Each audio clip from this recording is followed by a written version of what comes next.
Assalamualaikum warahmatullahi wabarakatuh. Perkenalkan, nama saya Muhammad Sajihan dengan NIM 1240802150 Di sini saya akan menjelaskan mengenai ketentuan sholat sunnah. Nah, sholat sunnah itu apa sih? Sholat sunnah adalah sholat yang dianjurkan dalam Islam. Dikerjakan mendapatkan pahala dan bila ditinggalkan pun tidak mendapatkan dosa. Namun sholat sunnah ini sangat dianjurkan karena melengkapi kekurangan sholat wajib dan mendatangkan banyak keutamaannya. Nah, ketentuan dalam sholat sunnah itu yang pertama ada niat. Niat itu bisa dilakukan dalam hati, boleh dilafalkan pelan sebagai penguatnya, tetapi bukan syaratnya. Nah, menyesuaikan juga seperti jenis sholat sunnah, seperti sholat sunnah rawatib, duha, terus ada tahajud dan witir dan lain-lain. Nah, jumlah sholat sunnah itu berjumlah rokaatnya ada berapa sih? Sholat sunnah yang tidak terikat jumlah. Jadi sholat mutlak boleh 2 rakaat, 4 rakaat atau lebih selama dilakukan 2 rakaat salam. Nah, sholat sunnah yang sudah ditetapkan jumlahnya seperti contoh sholat witir dari 1 sampai 3 rakaat atau 5, 7, tapi yang paling umum itu 3 rakaat. Nah, yang kedua ada sholat duha, itu biasanya 2 sampai 12 rakaat. Namun minimalnya itu 2 rakaat dan paling utamanya itu 8 rakaat. Kalau rawatib, qobliyah subuh itu 2 rakaat, ba'diyah maghrib 2 rakaat, ba'diyah isya itu 2 rakaat dan lain-lain gitu.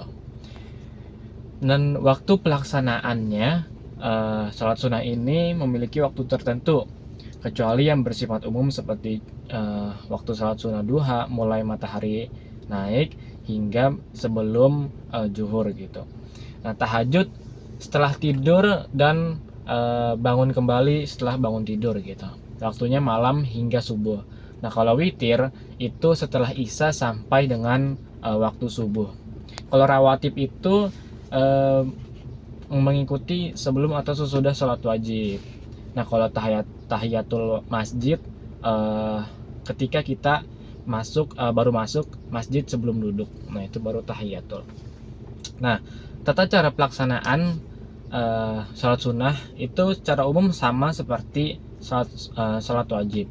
Perbedaannya biasanya pada bacaan khusus. Misalnya kayak sholat sunnah witir pakai doa kunut tuh biasanya pada separuh akhir Ramadan menurut sebagian para ulama.